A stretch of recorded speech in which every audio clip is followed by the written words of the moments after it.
So what we have here today is a batch of over-fermented F1 that we didn't use. So this has gone past its F2 compatibility date, which means this is a little bit too sour to continue into the F2 stage, but it's still really um, strong and potent starter tea to be used to start another new batch. So today is the 22nd, and this has been fermenting since the 1st. And so that's around 3 weeks. We usually go for F1 for around 2 weeks. So this is a little bit more sour than it should be before the F2 stage. So we can't use it for F2, but we still can use it for topping up hotels that we have in stock that are not necessarily full. And it's always a good practice to fill up these hotels to like an adequate level with either starter tea or sweet tea, and then label it down here as the last date that we have added the sweet tea to it. This is so that our starter is always at a healthy level, a healthy volume, so we always have enough to increase production, or we can always leave it to get more and more potent. Generally, the more potent, the better it is. And sometimes you will also have weeks where you do not use all of a batch, or you may have weeks where something happened and you can't use this batch anymore. But it's still good. It's not flavored, so like you can easily still use this as a top up. I'm gonna show you how we generally do it and some general rules of thumbs to follow. And so the first rule of thumb is we want to taste it.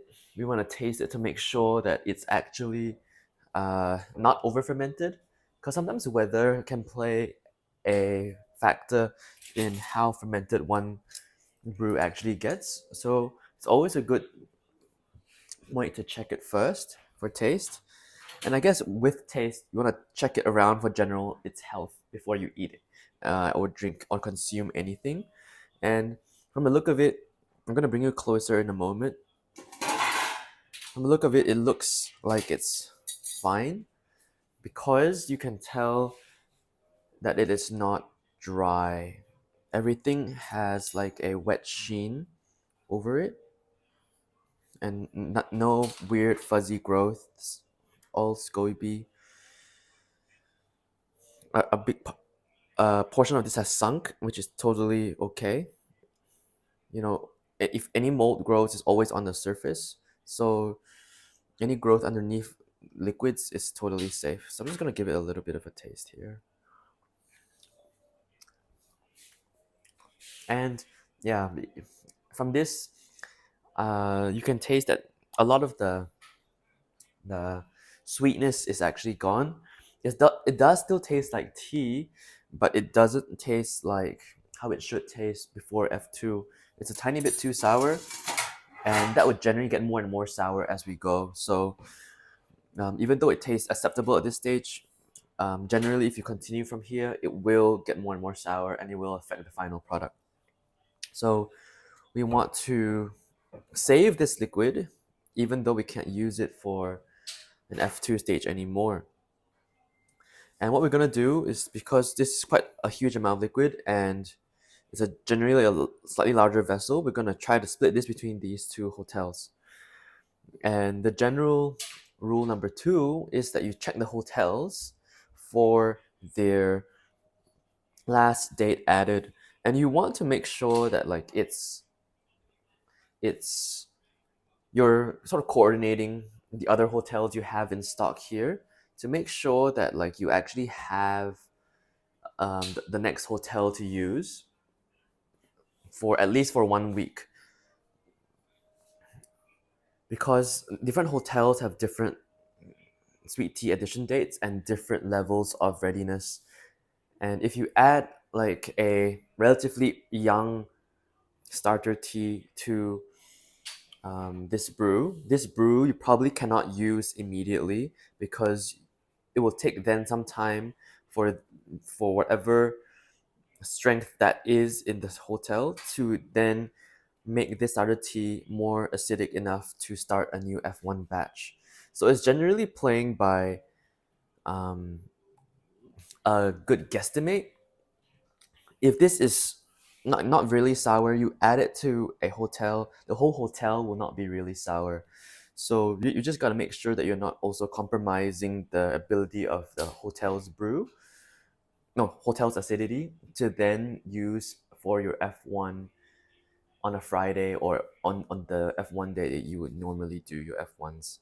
Today is a Friday, so I'm gonna make sure that I do not compromise our ability to do F1. So I'm just gonna check around me just to see if there's a appropriate hotel that I can use for F1 today before I add that in. And straight away I can see that there is one over here, that the last date of Sweet Tea Edition is 28th of July, and today is the 22nd of September. So 2 months, that should be strong enough. Of course, I'm gonna taste it in a minute to make sure, but generally that's a good way of just making sure that your bases are covered. So a few things to think about lah, basically, before you add or include sweet tea inside our hotels. And the third rule of thumb is you want to see how much scobies have formed in these two, in your hotels that you're going to add into. Because scobies are a good sign of health. They protect the brew and they make the brew acidify much quicker, but they also displace a lot of volume. So just based on my eye, I can see that all that liquid would not be able to fit these two if the scobies are still in them. So what I'm gonna do is I'm gonna take out a lot of the scobies from these two hotels to make space for the starter liquid, because the starter liquid is what's really important. It's not really the scobies that uh, will inoculate and acidify a brew. It's actually the starter tea. The scobies just take up space at this point. They're useful to have an extra kick of probiotics, but and an extra kick of acidity to really help to start a brew. But once you get it into a hotel where everything is already pretty acidic, it mostly just eats up starter tea. It becomes fatter and displaces the liquid and volume we have to make space for more starter tea. So that's what we're gonna do today. I'm gonna just extract a lot of these scobies, and a lot of these scobies will go to a farm where they use them as organic material um, to feed their black soldier flies, which serve as chicken feed for their organic chickens. They are also good compost material. Unfortunately, we don't have a big and ongoing composting system at the current moment, so we used to just throw them away. So now donating them to a local organic farm is the next best option we can do. And you can see really how much volume that actually takes up in the vessel. Um, and I think we would like it's probably more than half, to be honest. By the time I take this out, I'm not even sure I have much starter tea left in here. Oh, note to self to get better pair of tongs. These tongs are like super flexible and they're like really, really wobbly. And it affects my ability to pick them up.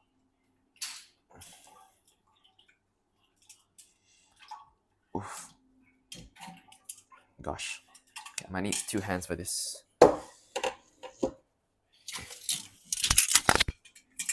Two wobbly tongs are better than one.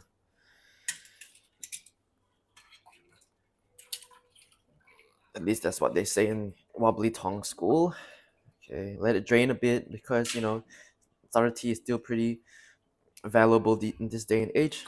Okay, I think I have one more in there, and you can probably leave this in, but I'm not going to do that because the lower the SCOBY is on its level, generally like the older it is, and the older it is, also generally it will tell you how potent it is and to acidify and continue acidifying a brew. Scobies do not generally expire, but they do lose its potency over time.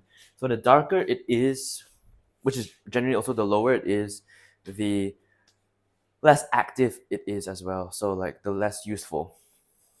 So you can see like it really reduced by quite a bit, like around half. It took up around 4 liters of space here. So that gives us ample space to add it up. And I'm going to do the same thing for this one here. And we'll check back in when we're going to pour.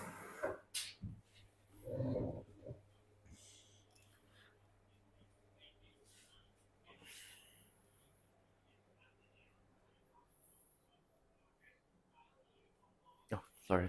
You want me to boil it first?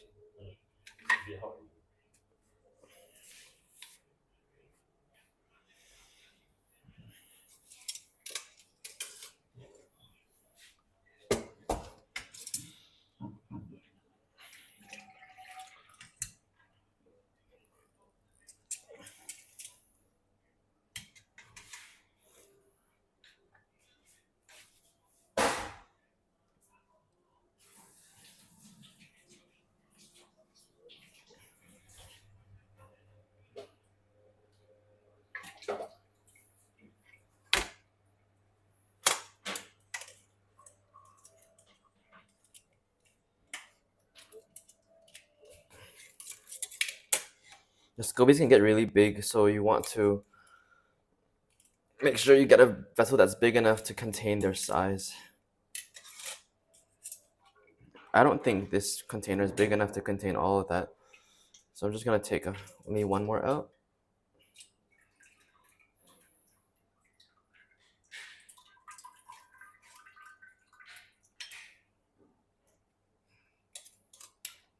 Yeah, I think that's probably the max that it can go.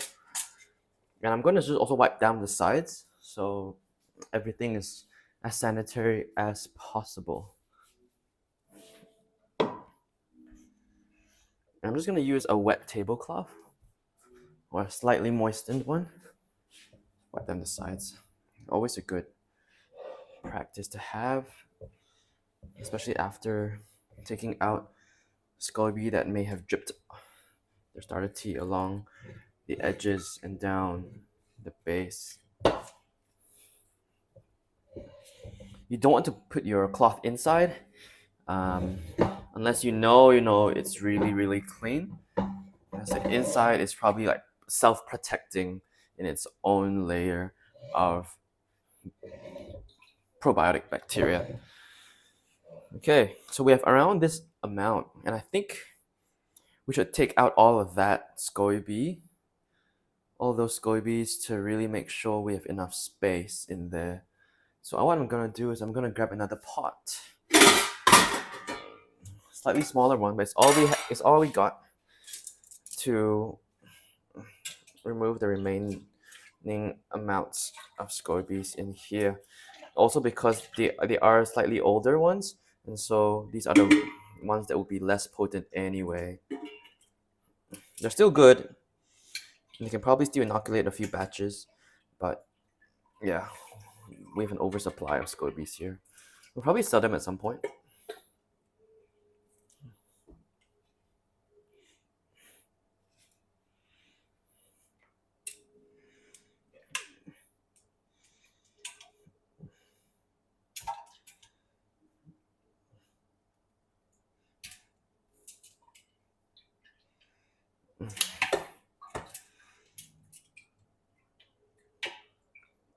As always, my hands were washed before doing this.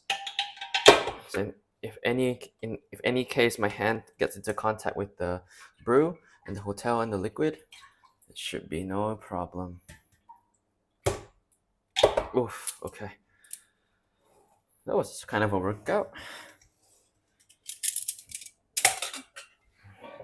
Generally just check the sides, give it a wipe, turn on the lights a little bit, and there we go.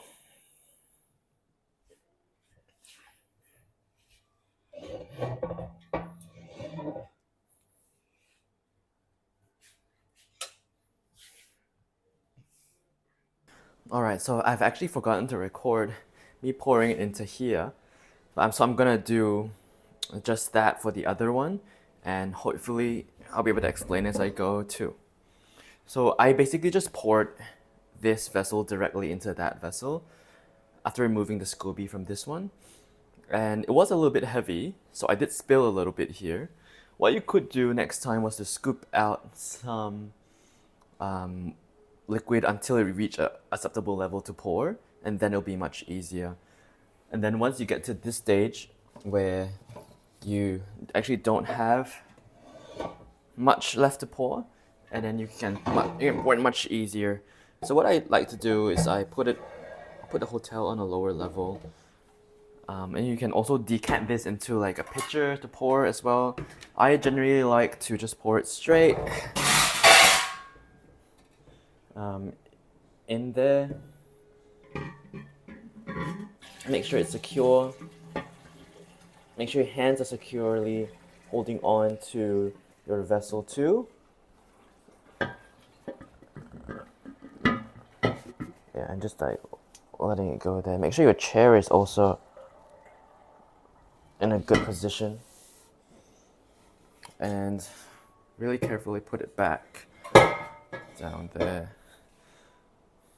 Yeah, and so when carrying a heavy vessel like this, make sure you also are very, very careful. One hand at the base, my right hand, and my left hand is actually going to hold the side of the vessel, almost pushing it up and against me with my base securely held up by my right hand. Once you reach a surface, slowly push it in, and you're safe. If you have anything you need a wipe, so far I don't think there is.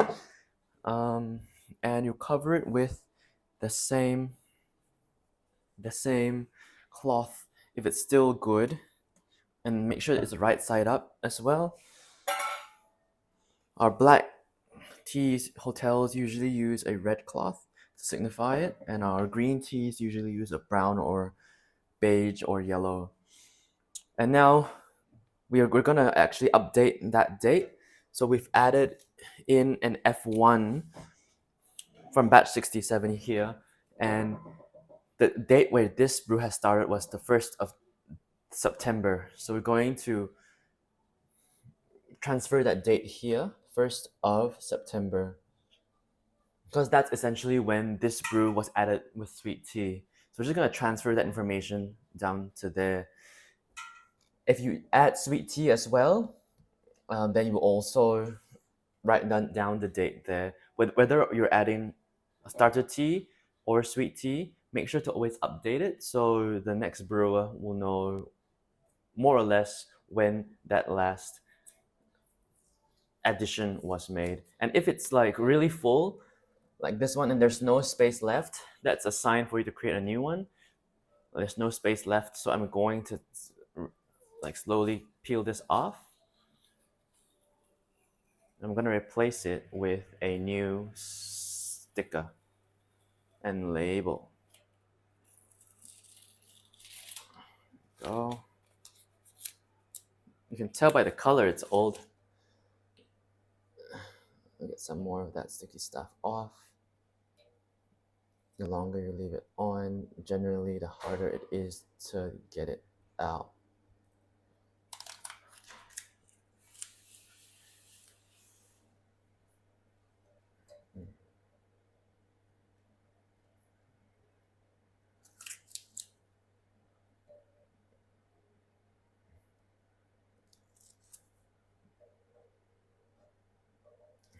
Okay.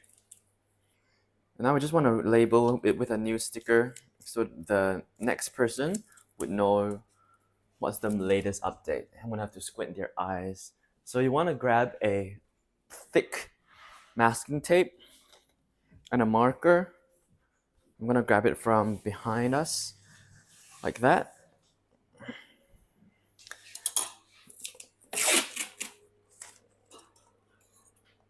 Measure an appropriate length.